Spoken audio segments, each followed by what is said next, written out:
Welcome back to Reliving Retro. This is Season 4, Episode 3. We have a very special guest on with us, so I'll allow him to introduce himself. Go ahead, man. Oh, me. Oh, okay. I am Scott on YouTube and the interwebs, known as Scott Squatch. It's still there, but I don't upload to it. So I had a YouTube channel called Scott Squatch. And from like 2006 to 2019, actually 2020, I was uploading a decent amount of stuff, anything from video game related to Halloween, and I work in the music industry, so touring and game hunting around the world. So it covered a lot. I felt like I did my part on the YouTube algorithm and let it be. So, but that's me. 100%. Yeah, I mean, speaking for myself, man, we miss you there for sure. I appreciate hearing that, and like I've answered the question of like, you know, where is he? Why did you stop? Did you die? I'm like, I've answered that question so many times where I want to come up with new fake answers at this point. But yeah, yes, you did die. That's why. Yeah, I did. I'm a ghost. Which is actually a good segue into our show here. But yeah. All right, let's get to some getting to know you questions. Okay. What would you say your introduction to gaming was? Maybe how old were you when you got your first console? What was it? That kind of thing. Introduction would have been Atari 2600. It belonged to my brothers. My dad brought it back from Germany. Cool. And I remember playing like Pac-Man and a racing game, I think called Knight Rider or Night Drive or something like that. And I don't remember really thinking anything of it. Otherwise, you know, had a joystick in my hand and just, you know, goofing around with what my brothers were doing. I was probably like 3, maybe 4 at the time. So very early on. Age 5 is when I played Mario Bros for the first time across the street at a neighbor's house, and then was like, wow, this is so much different than those lines and dots that I'm playing at home. So that was my first one. Yeah. Oh yeah, absolutely. All right. So what would you say some of your favorite types of like genres of games to play, like being platformers, shooters, whatever? Survival horror, number 1. I mean, it's pretty rare. If I'm not wearing, like, I'm wearing a Left 4 Dead 2 shirt right now. So awesome. Anything that's horror related. But back in the 90s, early 2000s, any RPG that came out, I played. And then like shoot 'em ups or shmups, bullet hell games. Those are probably my favorite genres right there. Cool. Do you have a favorite survival horror game? Silent Hill 2. That's an easy one. Nice. Yeah, that's good. I haven't played it since I was a kid, but we just recently played Silent Hill for the show, and I played through that one in its entirety, and was very glad I did that because it was such a good game. I can't wait to get to number 2 eventually. The music in the Silent Hill games was pretty much what drew me in the most, and the creature design, but just the overall atmosphere that the music brought to those games was amazing. Yeah, very good. Seems like survivor horror is a pretty common answer to that question. It is, yeah. A lot of people we have on the show love survival horror games. Yeah, it's pretty cool. There's, I think, maybe not to continue on with that question too much, but I think that genre itself, in like a video game form or a movie form, is one of the most that really draws you in or makes you feel like, if I was in that position, I would be terrified, or I don't know what I would do, more than Mario jumping on blocks. I mean, I love Mario, don't get me wrong, but doesn't quite pull you in the same. Yeah, it's not exactly submersive, Mario. All right, so what would you say your favorite like retro consoles are, whether to collect for or play? PS1, Super Nintendo, and TurboGrafx-16, probably in that order. PS1 was the start of so many survival horror games, so obviously that makes sense. Super Nintendo, a very good mix of RPGs, some shmups, a lot of good platformers, just a lot of quirky type of games also. And then TurboGrafx, mainly that library. There's so many games that came out on that library that did not come out anywhere else. So, and it's like it's an underdog fighting against the Nintendo back in that era, and obviously didn't win.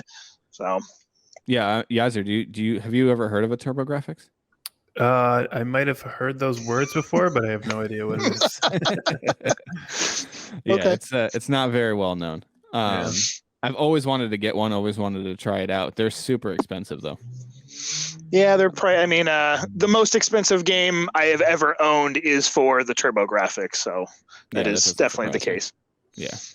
Yeah. Okay, so as far as like modern consoles go, do you have any? And what's your favorite to play if you do?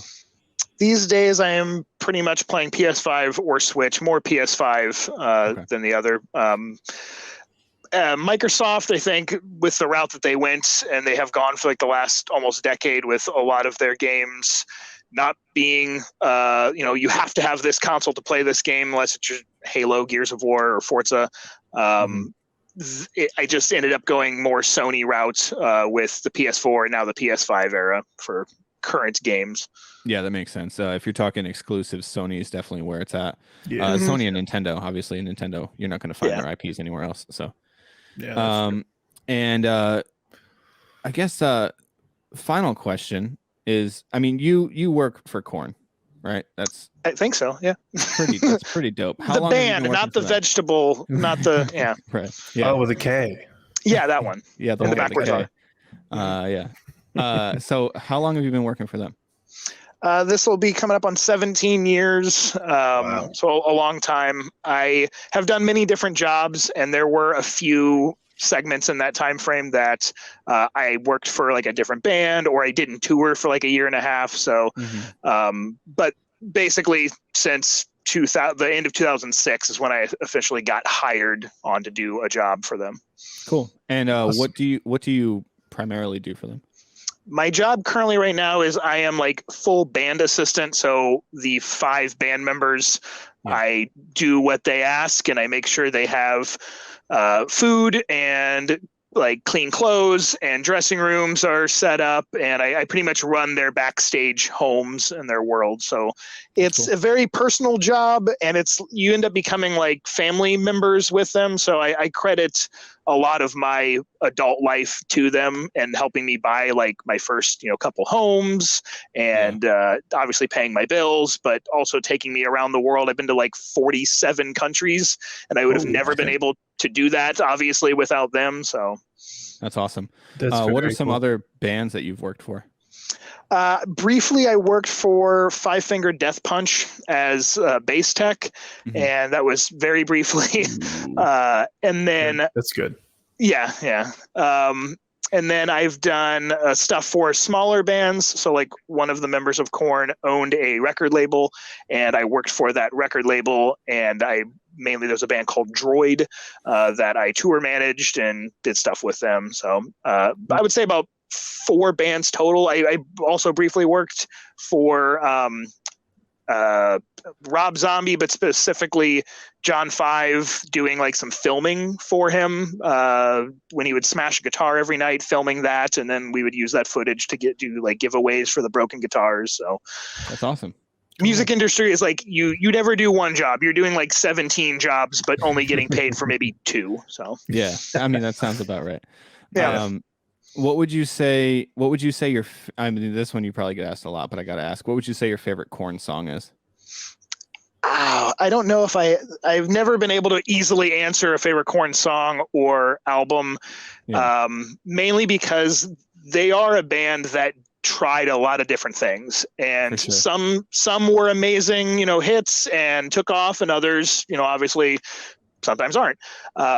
So I've liked a little bit of everything that they've put out, but I would say overall, like the Issues era album, like early 2000s, and probably like the first Korn album. So the first album, and then like their 4th album, basically.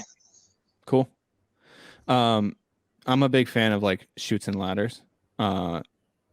Like that one a lot, and obviously like all of like their big ones, you know what I mean? I've seen them perform live twice. I believe one time did they open for Disturbed twice? One time they were at like SPAC in New York, and I remember they came on and they did like Jonathan Davis came on and he did like the bagpipe thing. Yeah. and his kids ran on stage. Is that like a normal occurrence? Yes. I mean, not so much anymore because his kids obviously are a lot older, but there were a handful of tours when they were aged from like 5 to 10 that they would come out, especially towards the end. Same thing with pretty much all of their kids make appearances out on stage to throw out like guitar picks or drumsticks and stuff. That's cool. But yeah, Chutes and Ladders is one that we literally have to play every single. Like we even joked at the last tour of maybe we should just not play it, like, and it's like, no, it's such a good pop when he comes out with the bagpipes and people, expect it. So you kind of have to. It's like the whole Metallica, like it'd be okay if you just didn't play Enter Sandman once, Like, yeah, just right. go one show without playing it. But they kind of gotta, Be fine by me. And so Jonathan Davis is a gamer, right? He is one of the more like hardcore gamers in any band that I've toured with, mainly because one of my jobs is he has many rigs. Like he has a dressing room rig, a hotel room rig, the tour bus, and I have to like set up those. So the one in the dressing room is a huge TV. I don't know if it's 72 or inch or more in this huge case that, we have to make sure the internet's working and batteries and the controllers are charged up, are good to go. Yeah. So he always has that set up somewhere. Yeah. I saw a YouTube video where he has like his like gaming rig, like that he has on tour with him all the time. And I thought that was awesome. I can't remember what the game was, but he was playing like some like really like, it was like a child's game. Like it was like a kid's game, but I can't remember what it was. Slime Rancher, maybe? Yeah, that's what it was. It was Slime Rancher. Yep. Yeah. That's so funny. He was addicted to that for a while. That's really funny. All right, we'll move on from all that stuff. It's cool to talk to somebody involved that heavily into the music industry. Yeah, for sure. So definitely appreciate you coming on. Quickly though, our next week episode is a Patreon episode. Patreon link in the description below if you want to support there. It's $5 a month. You can buy Yingling for Yaiser. It's Yaiser's birthday today, everybody. So happy birthday to Yaiser. Well, happy birthday. Hey. Happy birthday to Yaiser. Everybody go buy him a Yingling. And you get your game played first when you sign up to Patreon. Just kind of like what do you call it, Yaiser? The Flash Pass, right? For Six Flags. Pass. It's essentially that. Basically. Alrighty. Let's move on now to the game we played this week. We played Super Ghouls N Ghosts for the Super Nintendo. Spooky. Yeah. Before this week, Yaiser, did you have any experience playing that game? I think I did. Only because there was some like really weird familiar like feeling to booting this up for the first time. Like, probably just dying instantly, you mean? Yeah, probably that. But like even like, when he runs across the bridge and the boom boom and the lightning and the thunder sounds. It was so familiar to me that I must have had this as a kid. I don't know. What's interesting, at least to me, about like sort of what you're describing, the memory of it is since Super Ghouls N Ghosts, there's Ghosts and Goblins, and it's on Genesis, and it's come out in different forms as new games. But it's very similar, especially the first level is so similar that you could be like, well, I think I've played this like 3 different times on 3 different systems. So. Yeah. I actually playing through. I'd never played this one before this week. I had vaguely dabbled with the first one for the NES, Ghosts and Goblins. Right. Number one, I hate that they changed the name. That's annoying to me. Super Ghouls and Ghosts to Ghosts and Goblins to Super Ghouls and Ghosts. I don't know why they did that, but anyway, they took the goblins out, dude. Yeah, they killed them all. They're dead. Goblins. I guess it makes sense, right? Alien goes to aliens because now there's multiple. So anyway, I didn't play this at all before this week. What about you, Scott? Definitely played it a bunch younger age, but I want to say that I probably played it. We're talking like obviously roughly the same game on Genesis at my uncle's house. I definitely remember that, probably age 7, somewhere around there, 8. Okay. But in my older like teenage years and stuff, I went back and played it many times on the Super Nintendo, played it on the PSP also. So it's it's been used. Very nice. Awesome. Now, how long roughly did you play it this week, Scott? I went back, so I have a busy life. That was one discussion of trying to figure out like different games to play. It's like, how much time do you have to play a game? I was like, kind of depends, but I went back and tasted it again to have like a fresh take on it. So I would say maybe an hour and a half this week of gameplay on it. Yeah, that's not bad. And what console did you play it for? Super Nintendo. Cool. You played it on like original hardware? Yeah. My copy is actually a fucking camera being backwards and stuff. It's over there on a shelf somewhere behind me. Yeah, that happens to me all the time. I'm like, oh, look at this thing over here. Oh, it's on the other side. And you punch yourself in the face. Yeah, exactly. Trying to cross over. No, that's cool. So, we hardly ever have the consoles and the games and stuff to play it on original hardware. I myself played it on the Switch. So I used and abused that rewind feature. So that's interesting because I'm wondering if some of like the notes and stuff that I experienced playing it obviously on the original hardware again, if that is even a thing on the Switch because I haven't played it on the Switch. Right. So there? I'll let you continue on. I don't want to skip ahead on the section. So. Oh right, yeah. What about you, Yaiser? How'd you play it? Oh yeah, I played it on the Switch too, and I don't think there's any possibility that I would have played it as much as I did without. Yeah. I mean, you don't need the rewind, but I mean, you kind of need the rewind. This game is tough. This is a hard game. All right. Oh, sorry, go ahead, Scott. Oh, I was just gonna say, you have to teach yourself. It's one of those games you teach yourself how to play the game, and then once you've learned that, then you can kind of play it and enjoy it. But it's not a like just start playing and then be like, oh, I get this. No, you're not. Especially the jumping. No. Yeah, the platforming is very particular. We'll say that.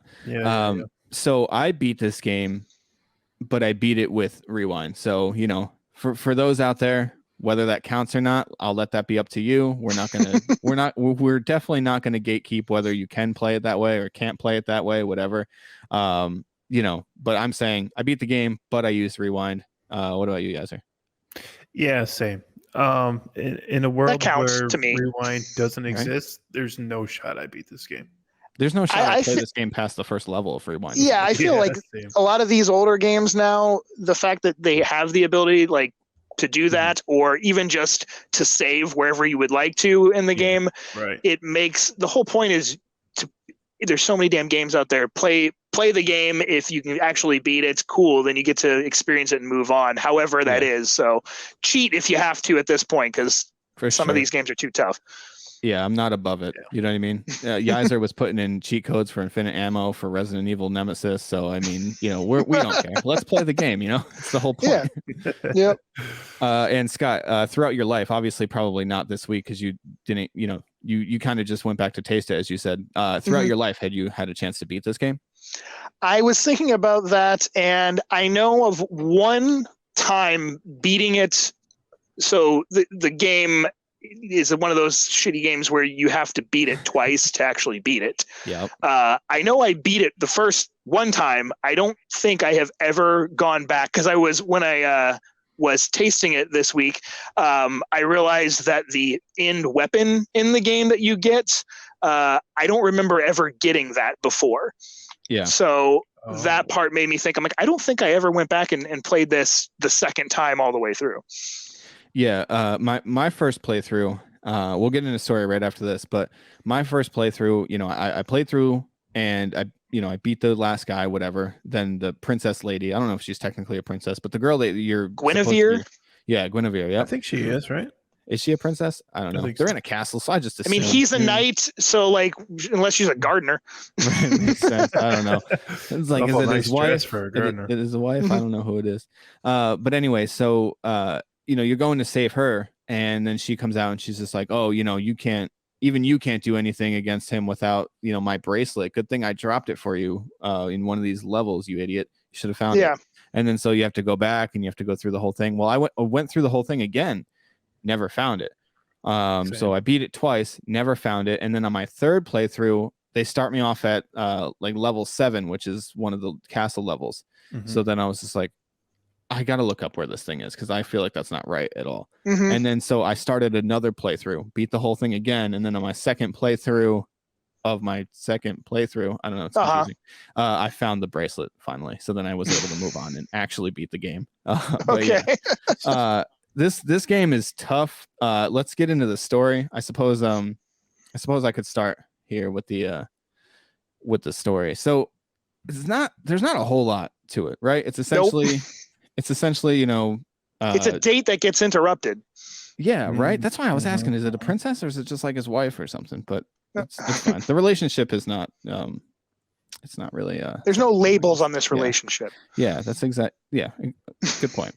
So you play as Arthur the Knight, right? And then you save Guinevere, right? Is that how you pronounce it? Yeah. From the Dark Emperor, and you basically just have to go through this demon gauntlet essentially to get to her. They're from the ghoul realm, I think, is where they've been summoned.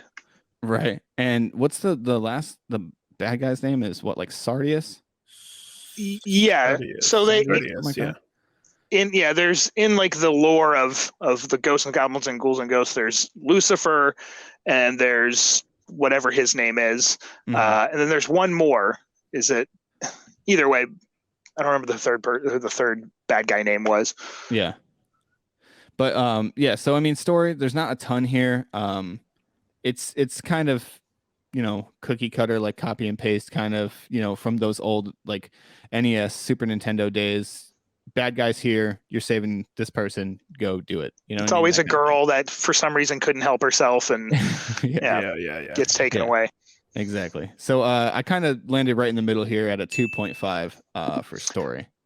You know what? You're exactly where I landed too. I mean, I don't know if you'll be able to read, but 2.5. I gave it a 2.5, right in the middle. Cool. 2.5. Wow. And what about you, Yaiser? You know what? I'm right there with you guys. 2.5. Sweet, huh? Right down the middle. Like you said, pretty cookie cutter. Save the. I mean, I'm gonna call her a princess. I don't know if she is or not, but you can't fault it for using the same story as everything else back then, since everything used the same story. So right, exactly. So yeah, save the princess, kill the monsters. Good enough for me. Get the job done. Yeah, right. It's not a terrible story, but it's one you've read 1,000 times. Right. Yeah. Right. I will say, I guess, thinking back, there's maybe not 100 games in that era that focus so much on zombies and ghouls, and that's just specifically that, the more horror side. I mean, you had like Splatterhouse and some other ones. I can't think of another one off the top of my head. But you didn't have like if you're a fan like Halloween or horror, then that was your game, Right. Yeah, Splatterhouse was super gory. We'll have to get to that one at some point, Yaiser. I don't know that one. Yeah, I was gonna say, I'm pretty sure you don't know that one, because even the ones for the Genesis are somewhat like, tamed down, not really that well known. All right, let's move over to gameplay. Yaiser, you want to start us off for gameplay? Yeah, sure. This was kind of hard for me to judge. Okay, fair. Because I had the rewind. Yeah. So I think I gave it a 4 because it was a lot of fun. Yeah. Even after I beat it with rewind, I went back and tried to play as much as I could without it. Mm-hmm. And I died, like almost immediately. But like I wanted to like keep trying. You know what I mean? Yeah. It was the game felt super challenging, but like it felt like a challenge that you wanted to overcome. Right. See, this is where I'm interested to know, did you guys have slowdown at all in your versions? Tons. Oh, okay. Yeah. Okay, like so that is still a thing then on the Switch. Frame rate lag. Yeah. Yeah, really bad. Yeah. Sorry, we kind of cut you off though. Go ahead, Yaiser. Did you have more to add? I ended up at a 4. Yeah. Because it was I had a lot of fun with it. And this is my type of game, get through the level, fight a boss, like boss fights, and like this is like right up my alley. But for sure, it would probably be lower if I didn't play it on Switch. I wouldn't even have got probably best Switch level. And I would have rated it a 0 probably. You know what I mean? But yeah, that's not tough. a 0, but you know what I mean. That's tough.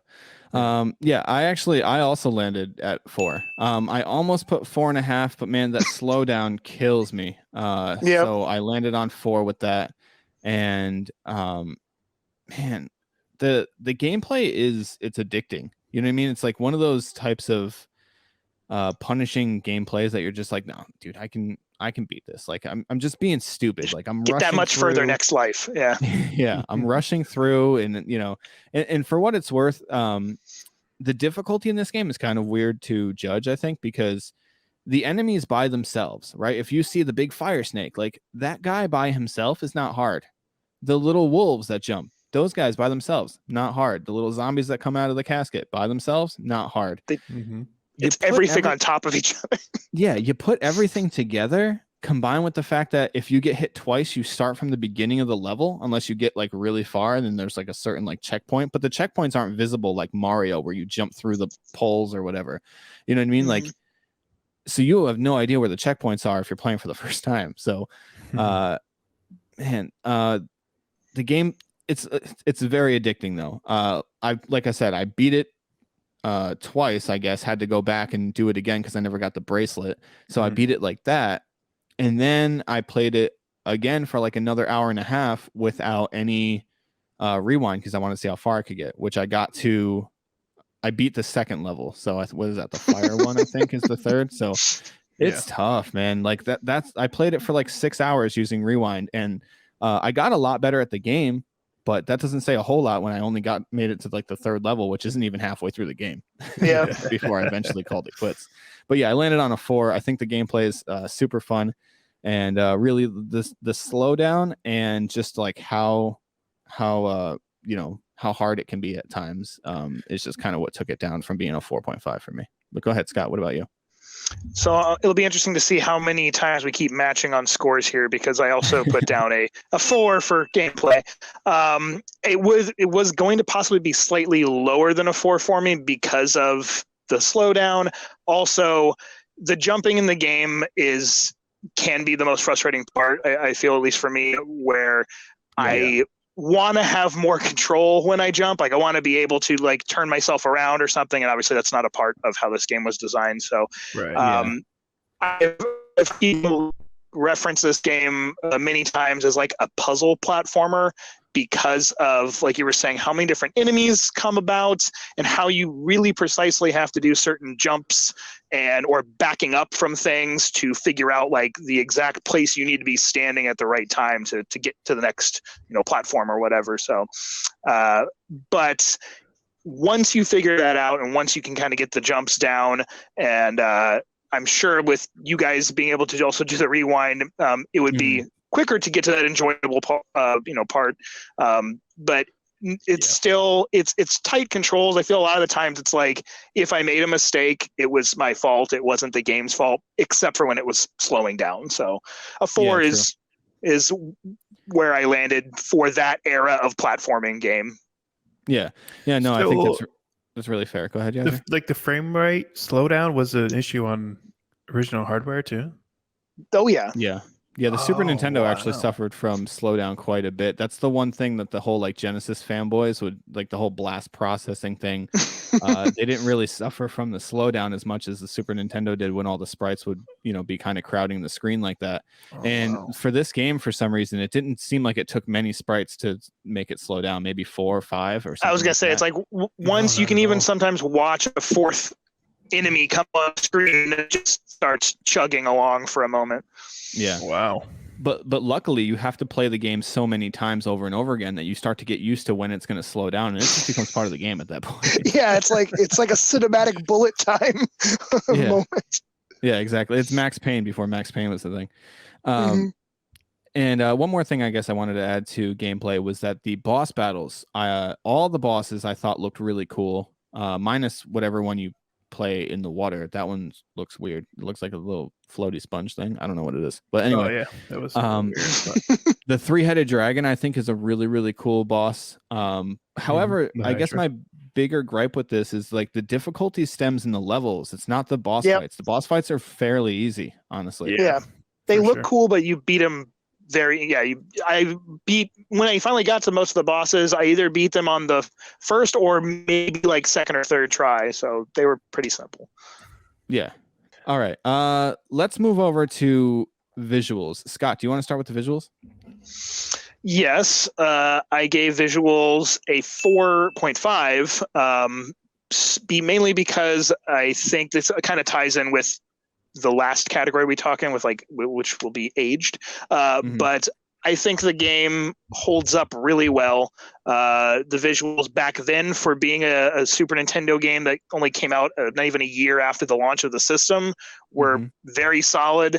And there's so many unique monsters in the game. Also, it's not like just the same 4 ghosts and zombies or something coming at you. So I think they just did a great job with character, enemy design.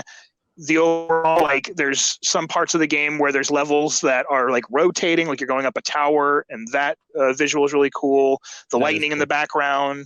So 4.5 for me on that. I think it holds up and looks pretty damn good. Okay. What about you, Yaiser?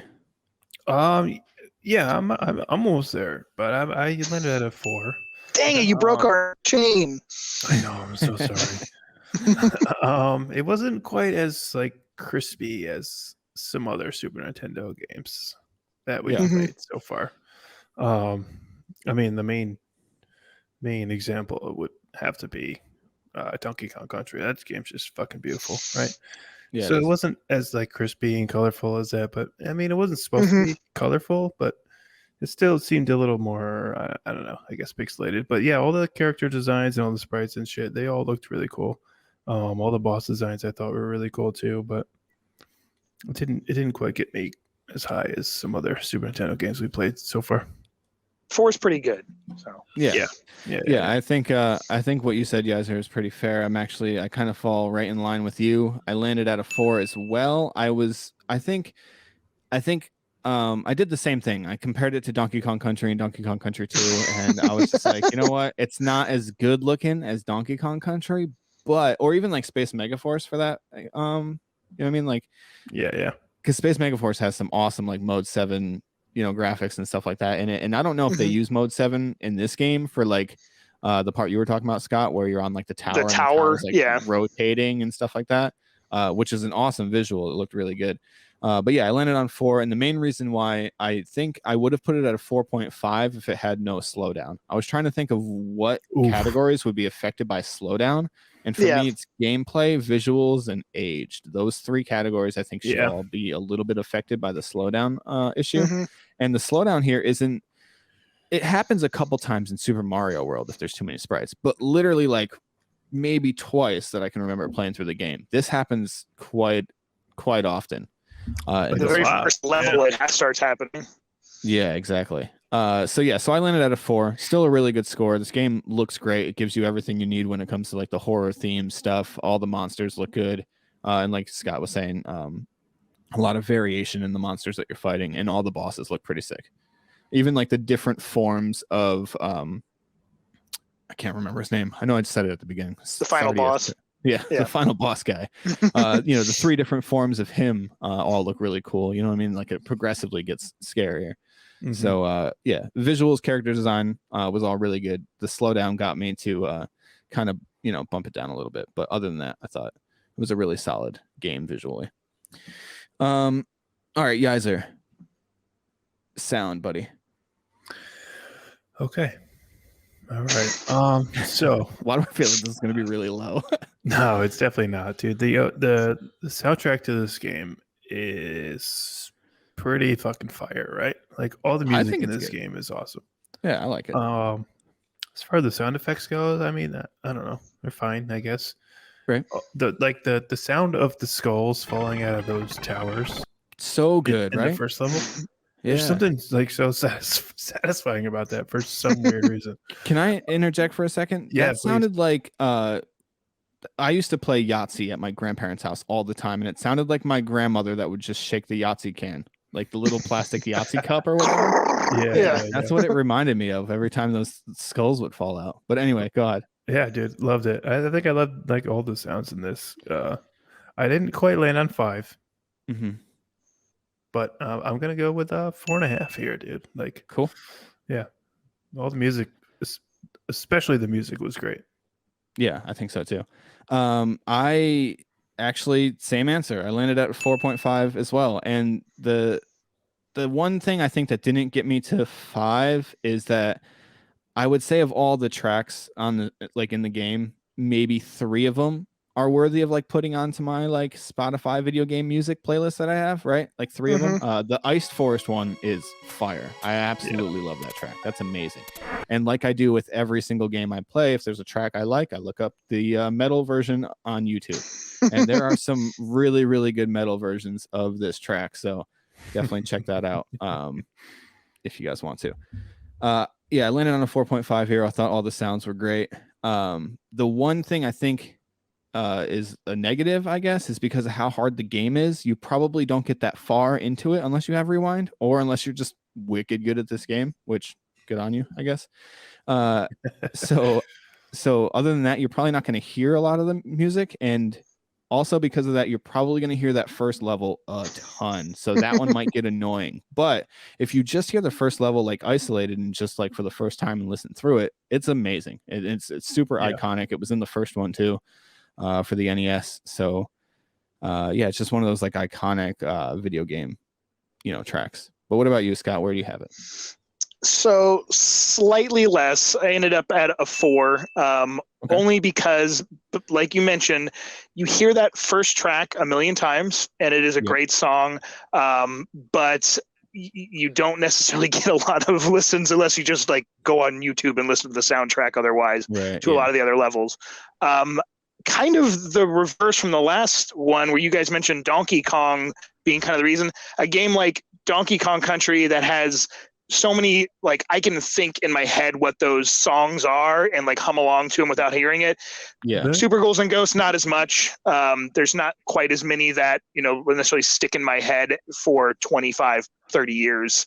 But still great. And I gave it a 4 because of the soundtrack and the sounds match what I'm playing perfectly. So they might not be my favorite songs ever in a Super Nintendo game, but they do fit that game. It works. Yeah, that's a very like survival horror mentality too. You know what I mean? Like Silent Hill doesn't necessarily have like the craziest music of any video game ever, but does that sound work perfectly for what you're playing? Creepy fucking noises going on. Oh, the squeaky baby, dude! I'll never not remember that. Oh, dude, that squeaky baby freaks me out every time I hear it.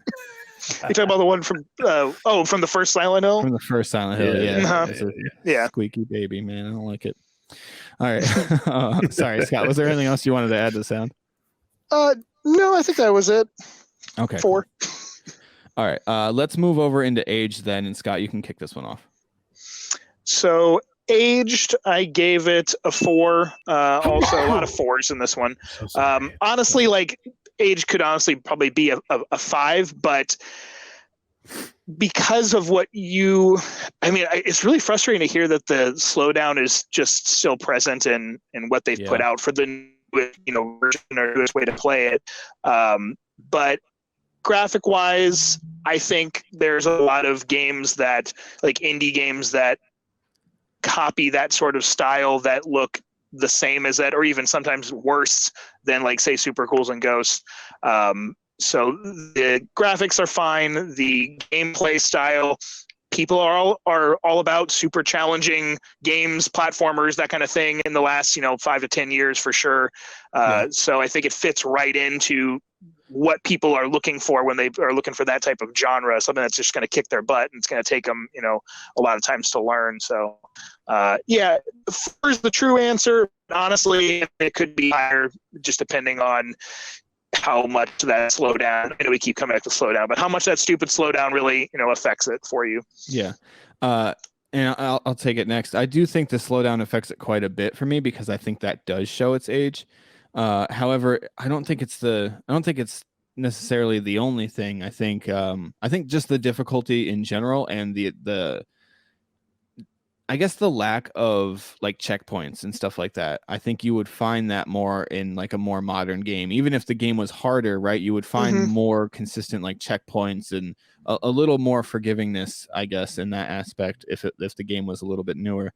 That doesn't say that this is a bad game at all. I just think it ages a little poorly in that sense, because I think if you sit like a, I don't know, age 7 to 12 or something like that kind of kid in front of this game and was like, hey, play this game, right? Because that's roughly like how old we were, whatever, when these games were kind of coming out. So I don't think they're gonna stick with it. You know what I mean? Like, I don't think they're gonna continue to try and like persevere, get through it. I think they're just gonna be like, this game sucks, dude. It's hard. Like, yeah. You know what I mean? So yeah. I think, and there's no reason, there's no skins or clothing to purchase for it. So true. Yeah. Exactly. yeah. Goku's not going to be like a new character in it. There's no Kamehameha waves in this game. Although this game would be a lot easier if you could fly around as Goku, just blasting people in the face with Kamehamehas. Absolutely. Just saying, Capcom, get on it. All right, I landed on a 3 for this. So I didn't kill it by any means. I do think that the slowdown kind of, brings that score down quite a bit. But as far as playability goes and replayability, like me, I wanted to keep playing the game even though I knew it was super hard. You know what I mean? Even though I had already beaten it on the Switch using Rewind, I wanted to see how far I could get without using it, right? It's almost like a badge of honor, like how far I could get in one of the hardest games ever made, right? Like the Ghosts and Goblins and Super Ghouls and Ghosts, like they have that, they wear that kind of like that badge of honor of being one of the hardest games ever. So yep. I don't know. I landed on 3. What about you, Yaiser? I'm right there with you guys. So like, not only the frame rate drop, but like the fact that, and maybe they did this on purpose just to add difficulty, but the fact that you can't change direction like midair when you're jumping and trying to platform, like, yeah, the only time you can really do it is if you double jump, right? Yeah, you can jump this way and then jump that way. Yeah, which I don't think is a big help. And I would rather just be able to jump once and be able to change my direction. Yeah. So that aged it for me a little bit, but I didn't land as low as you did, Rigney. I'm at a 3.5 here. Okay. This game actually reminded me a lot of a game I played recently, I think on the Switch. It's called Salt and Sanctuary. Oh yeah, never badass game. There's a sequel to that too, I think, since, but I don't know the name of it, but I think there's a second one. I'm not sure. Maybe I'm making that up. I don't know. But that game was fucking awesome. But it felt very similar to this game, but like a new game, but still like 2D, side scrolling, dope ass bosses, hard as shit, but like doable and not as punishing because you just revive it. I mean, I'm gonna compare it to Dark Souls because it's like a Souls-like game. You revive at your bonfire and go pick up your shit and keep going. Doesn't matter how many times you die. So like in that sense, that aged it for me as well because I played that game recently. That game is also much better than Super Ghouls and Ghosts, in my opinion. Salt and Sanctuary. Way better game. That's a fucking awesome game. But like kind of the same concepts, right? Yeah. I mean, it's a platformer, like you did say. It kind of falls into platformer, Souls-like, obviously way more heavily. But same dark monsters, zombies, more of a dark religious vibe to that one. Super Ghouls and Ghosts, obviously it has like satanic elements and Satan is, a part of it, but it's more comical, more comedic. Yeah, I guess so. Yeah. So it's for the kids. Kind of it felt like an old game for me. So yeah, I still gave it 3.5 though, because it was fun to play. It's a good score, buddy. It's fine. Nobody's mad at you. I didn't think anyone was. All right. We're going to kick off a new segment here that we're going to have. And I don't know if we're going to have it every episode, but whenever we can get to it, our good buddy DMC, he's been on not every single episode. He's been in every season of the show so far. And we're going to do this thing called DMC's Drop In, where he just kind of drops in with a quick video and he gives his summary on the game. So he's going to do that right now. Go ahead, buddy. Folks, we're going to be doing our first DMC drop-in here for Reliving Retro, so let's go ahead and discuss Super Ghouls and Ghosts for the Super Nintendo. Super Ghouls and Ghosts. Let's be real, there's not much here as far as the story. You're Arthur the Knight, tasked with saving the maiden Guinevere from the Demon King Emperor, who, pretty much stole your girl. Go save the girl, traverse the Demon Kingdom, that's all there really is to it. It serves the purpose, but really it's not the focus of the game. More important thing here is going to be the gameplay. This game is hard. It's very hard. It's both super rigid in gameplay and designed to kill you, which is going to happen a lot. And a lot of the game is in a specific script to try and trick, confuse, or frustrate you. For instance, the first time I got to the wave section here, I had no idea what was coming, and then I got swept away, and I audibly said out loud, well, that's not even fair. Much like a lot of other retro games, pattern recognition is going to be key to your success here, and once you start figuring it out, yeah, it's pretty satisfying to be moving along. The different weapons in the game kind of allow you to customize your playstyle whichever you find to be more comfortable, and I really gravitated towards the axe. It seemed to be the one that I was the most comfortable with and successful with. The way that it spiraled on screen was pretty satisfying, and I was able to use that to the max. Going back to platforming though, since it's such a rigid system, it can make platforming pretty darn difficult just because of the way that it's designed. Sometimes it's asking you to be basically pixel perfect, and it's hard to get a grasp of it. After a while though, I found myself being able to do so, but it's still not a perfect system. However, during gameplay, there's some slowdown that occurs that can really get in the way, and well, that kind of goes into the next thing here, which is our visuals.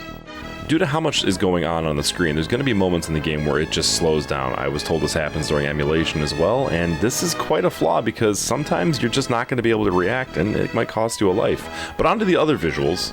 This is a pretty great looking Super Nintendo game. The sprites look great, the environments are active, it looks like that lava's flowing there, for instance. I love these weird little demon babies as well.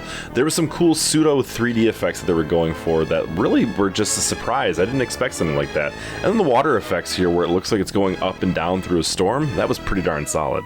Quickly touching on sound, I feel like the soundtrack is just fine. It's nothing really to write home about. I don't have a big nostalgia for anything in the series, so I can't really say that any of these songs resonate. I do think that the attacks and things like that sound great, so as far as the overall sound design, it's fine. It gets the job done.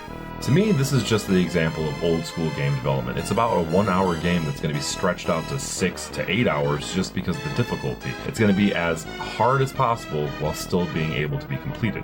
I can respect that as someone who likes to play games like Castlevania, Batman for the NES, or more modern games like Cuphead. They're difficult, but it's all about learning that pattern recognition. And I can see myself going back to play this game in the future as well. I think it's a pretty solid game, and I probably wouldn't only do it on real hardware. I could see myself doing it with a bit of a rewind feature, because there's just some sections where I don't have time to just continue to learn this over and over. But maybe. We'll see. Hey, thank you so much, though. Until next time, cheers. Thank you so much, DMC. Here's where we landed as far as total scores go. DMC came in the lowest at a 3.4. Ooh. I came in second lowest at a 3.6. Yaiser at a 3.7, and Scott came in the highest at a 3.8. Total on this game, we're at 3.625. I think that's pretty solid for one of the hardest games ever. Yeah, we're all. I think that's like right, a perfect. right Yeah. Yeah, I mean, I don't know. I'm really happy with it. I think this is one of those games that even though I technically beat it, or I guess I technically didn't beat it, I don't know. However, whatever side of the fence you land on with that argument, I'm definitely going to go back, and I think I'm going to try and keep playing it to try and beat it without rewinding, because it's just one of those like challenging things that makes me want to go back and beat that. I wish that the Ghouls and Ghosts and Goblins series had kind of gone the way of Metal Slug, where we had so many entries in that series that didn't change too much. It kind of felt like you were playing the same thing, just with a few different levels being changed or whatever. But yeah. I wish we had more improvements and adjustments over a course of 30 years to then be like, oh, look, we're still playing it. This is the 9th iteration. It's basically the same, but now there's not all these little, slowdowns or stupid little issues like that. Right. But we didn't. It had a couple little like spurts of releases and time periods and nothing else. Yeah, I don't even know what the most recent release of like Ghosts and Goblins is. Do you? Like, has there been any released in like the last 10 years? So the PSP is the first one that comes straight to mind for like at least North America physical release. Game Boy Advance was obviously prior to that. We didn't get any other like physical release I can think of the top of my head, and those were basically just essentially like the same game with some minor things adjusted to it or whatever. Yeah, just ports or whatever. And then obviously it's been ported to like the Switch, and you could have downloaded it on like the Wii U and all that stuff. But those are just ROMs from like the Super Nintendo version and stuff like that. There's been like no really new iteration on the game for quite some time, and that would be a fun franchise, I think, for Capcom to kind of like revitalize. Yeah. We didn't even touch. Wait, I just realized there was something we didn't even touch on. The Gargoyle's Quest or Demon's Crest. Like, I mean, those are kind of spin-offs for the. I was actually going to get into that. I was going to ask you if you'd ever played any of the spin-offs between, Gargoyle's Quest or Demon's Crest or whatever for the Super Nintendo. Have you ever played any of those? Yeah, the Gargoyle's Quest, the first one on Game Boy, quite a bit. Gargoyle's Quest 2 on NES I love that game. Demon's Crest was a game I did not play very much until more modern days. So in the last, I would say like last 10 or 15 years, but those are also just weird that each iteration came out on 3 different complete platforms as well. And it's Firebrand is obviously the main character in those. So not quite the same. And some of those play completely different than just a regular platformer anyway. Yeah. I had never played any of them until, I started collecting again, like back in like 2007, 2008 or something like that, when games were like affordable to like go out and buy at places, which they're not anymore, unfortunately. But I think one of the coolest like fun facts I've ever heard about a game, and I don't know if this is 100% true, but if you guys want to vet it, that's totally fine. That not Gargoyle's Quest, Demon's Quest, Crest, sorry, was, I guess, one of the only games that ever had more returns in a week than it had sales, because parents bought this game, or I guess like parents had like kids who had gotten this game as gifts or whatever, and then they ended up returning it because of the huge like demon figure. So because of like religious reasons and stuff like that, like parents were returning these games faster than they were even selling. I've never heard that myself, but it seems like totally something that would have happened, during that era, especially Nintendo. I mean, by Super Nintendo, they were a lot more lenient on their 5 rules or whatever they had of like no cursing, no religious imagery, no gore, violence, that kind of thing. So yeah. I just thought that was pretty crazy. But Super Ghouls and Ghosts. I mean, I think we can all say. I personally, at least, would recommend that you haven't played. Like, if you haven't played the game, I think it's worth going out and giving it a shot. It's tough. Just be prepared that it's tough. If you have the Switch and you want to give it a shot, use the rewind. Who cares? Get through the game, experience the game. It's fun. It's tough, but it's a lot of fun. So if you're a glutton for punishment, give it a shot. What about you, Scott? Would you recommend it to somebody who's never played it? Yeah, I feel like I sell video games, so frequently I am, being asked like, what should I get on Super Nintendo or NES or whatever. So it is one that would be probably in like the top 10, not crazy expensive because it's not an expensive game. Under $40, I feel on any game these days is like cheap. But so it's one that I do recommend to people like, hey, you want a platformer, you like spooky stuff. It's hard, but give it a try for $25. Yeah, I think that's fair. What about you, Yaiser? You recommending it? Yeah, I think so. I mean, especially if you have a Switch and you have Switch Online, you can play for free and rewind. Fuck yeah. Yeah, definitely play it. I don't know if I would pay money for it. Because it's so hard. It's so hard. You're probably just going to play the first level for like 10 times and give up, Yeah. So maybe not spend money on it on original hardware. I don't know. Ask for it as a present for Christmas. Yeah, there you go. Yeah. But for sure, if you have a Switch and you have Switch Online, play it for free with Rewind. I had a lot of fun playing it. So definitely do that. All right. Now's the time of the show where we randomize what game we're going to be playing next week, and I get to vaguely describe it to our guest Scott here, see if he can guess it right. And I'm ready. Let's hit that randomizer. It's going to be like 25 seconds long, so let's just hit that thing. Yeah, spin that shit. Ooh, sound effects.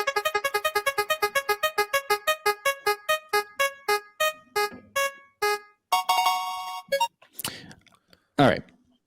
We have a platformer, to Yaiser's dismay. Yes. We have a platformer here released in 1994 for the Super Nintendo and the Sega Genesis, and it was developed by Virgin Interactive, published by Virgin Interactive, and Walt Disney. Oh. So it obviously came out on both, so that would have to be something like Aladdin or Lion King, or Britney's Dance Beat, one of those three. No. You got it. Britney's Dance Beat. That's the game, buddy. No, you're certainly in the right vein. I don't know if you want to give a, is that your final answer type of deal? Both on. I mean, I feel like that since I'm in the right vein, I haven't obviously said the right name yet. So you have. I did. Oh, okay. Yep. I'm gonna go with Aladdin then. It is Lion King. Damn it! I knew it. That was gonna be my guess. That was my guess. Yeah, I'm pretty excited for this one. I remember vaguely playing it as a kid. This one is also pretty hard, like notoriously hard. Yeah. So we'll see how we do in this one. It's not. I feel like that's going to be rougher than Ghouls N Ghosts. Well, it's not on like the Switch Online, so I don't know if there's. I mean, you can get like a physical copy of it for the Switch. I guess you could download it too, where they have the Aladdin Lion King combo pack or whatever for the Switch. I don't know if there's Rewind on that though. There are two releases. Also, there's of what we're talking about of like the combo pack, and I think the second release has more options of what version to play than the first one, if I'm correct. Cool. So go for that one. Will do. So Lion King, I don't know, Scott, have you played that one like recently, or is it just that's something from when you were a kid? I do remember playing that a couple times, probably at a friend's house. It's something that I never owned until like collecting, so maybe like early 2000s, ended up keeping a copy of Lion King. But I do remember that's another game where jumping, like platforming elements to it and like just falling through the edges of platforms is a nightmare. It's a lot of fun. Yep. For sure. Yaiser is you're very excited, I can tell, buddy. Yeah, I mean, I have like a very, very, very vague memory of this game. I think I might have had it when I was a kid. Okay. Well, we'll see how you do with it. It's like notoriously like one of the hardest platformers like ever, right? I can see that one rating you're given right now in your eyes. I've given zeros before. So yeah. We played Superman 64, so it didn't get a great score. Yeah, come on, but that was known from the start. Yeah. All right, Scott. So this is the time of the show where we ask you for a recommendation to put on our master list. Anything pre PS3, Xbox 360, Wii era. Okay. I guess because we've been on a Super Nintendo, discussion here or whatever, I'll stick with at least Super Nintendo era. And have you guys played Twisted Tales of Spike McFang? Oh, you know what? We haven't, but actually, I was in a Twitch live stream the other day, and we were talking about some of the shorter like RPGs, I guess, to play on the system, and that one came up. And, that is an RPG, correct?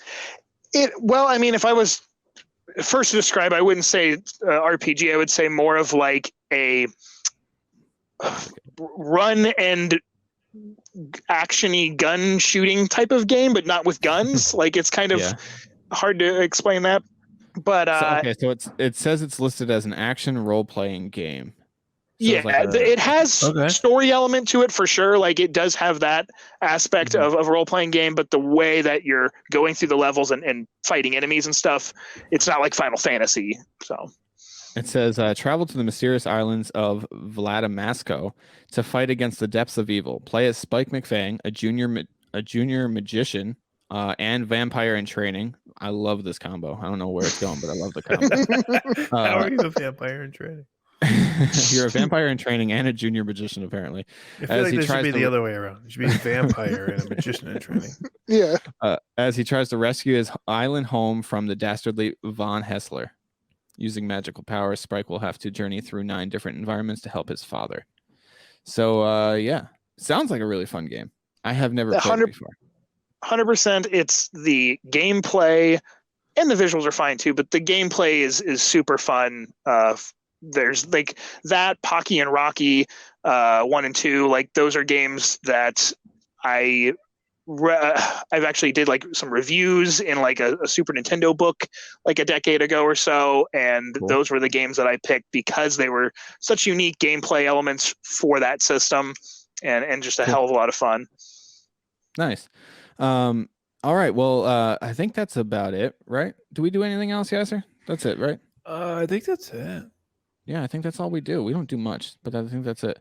I'm Yeah, sure I you guess, say goodbye or something, right? Yeah, we probably say No, goodbye. we don't do that. You know, you guys can check out the Patreon. The link is in the description below. $5 a month. Give Yaiser a birthday present. He needs some more Yingling over there. Oh yeah, it's my birthday. And Nice. yeah, that's about it. But thank you so much, Scott, for joining us. It's been a blast, and you know, we'll be talking to you. Thank you guys. It was great. And to Yeah, of everyone course. watching, peace. Of course. See you guys later. Peace, man.